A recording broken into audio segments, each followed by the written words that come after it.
जहां आज हम बात करने वाले हैं पौराणिक और वैदिक समय के बारे में। तो आइए शुरू करते हैं।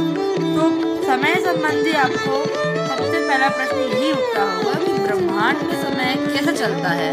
तो सुनिए, ब्रह्मांड में समय रुका होता है, अर्थात जो भी घटनाएं ब्रह्मांड में घटती है उसका अनुमान पृथ्वीवासियों को नहीं लग पाता। पृथ्वी में समय अलग चलता है और ब्रह्मांड का अलग, पता इन दोनों समय चक्रों में अंतर भी है। तो अंतर कुछ इस प्रकार है कि जो ब्रह्मांड के समय है उसे नापा नहीं जा सकता, लेकिन जो पृथ्वी के समय है वो नापा जा सकता है। लेकिन अगर हम पृथ्वी की बात करें, पृथ्वी के समय की बात करें तो नापने के अनेक साधन हमारे वेदों और पुराणों में लिखित है। समय 3 प्रकार से बटा हुआ है। ब्रह्मांड का समय, ब्रह्मा जी की जीवन अवधि और पृथ्वी का समय। पृथ्वी का समय में भी कुछ भेद है, जैसे प्रलय काल, उत्पत्ति काल, मनवंतर, युग, कल्प और वैदिक काल। मैंने ब्रह्मांड के समय के बारे में आपको पहले बता चुका था, लेकिन अब मैं आपको ब्रह्मा जी की जीवन अवधि के बारे में बताऊंगा।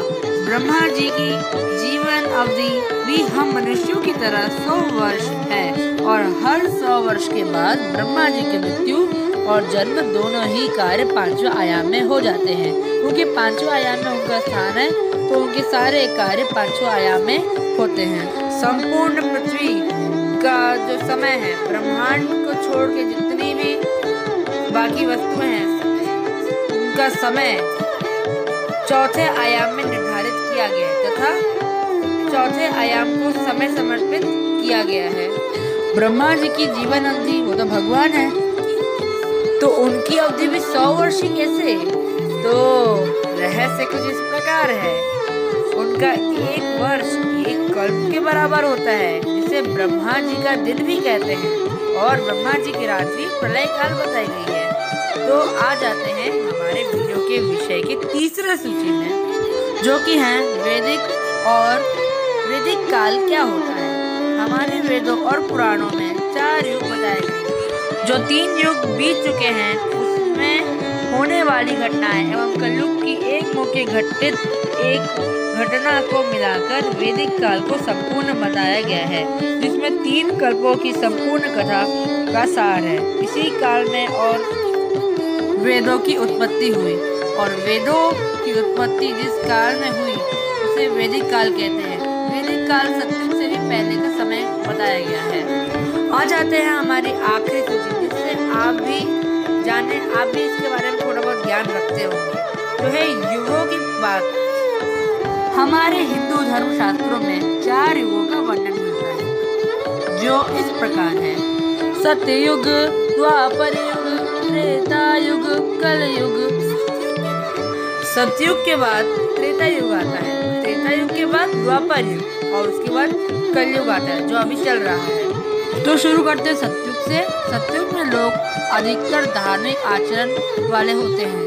आयु और लंबाई सर्वाधिक होती है, देवताओं का वास होता है। त्रेता युग में लोगों की धार्मिकता थोड़ी क्षीण पड़ जाती है। इस युग में नकारात्मक का प्रवेश होता है, देवताओं का वास थोड़ा कम हो जाता है और दिव्यता भी थोड़ी कम हो जाती है। द्वापर युग में लोगों की धार्मिकता और भी क्षीण हो जाती है। द्वापर युग में धर्म रूपी गौ माता के सिर्फ 2 पैर रह जाते हैं। इस युग में भी भगवान स्थिर होते हैं तथा लोगों की लंबाई और आयु थोड़ी और क्षीण पड़ जाती है। चौथा और आखिरी युग जिसमें हम रह रहे हैं उसे हम कलयुग कहते हैं। इस युग में धार्मिकता का पूर्णतः नाश हो जाता है। देवता कलयुग में सिर्फ शास्त्रों वर्षा के लिए रहते हैं।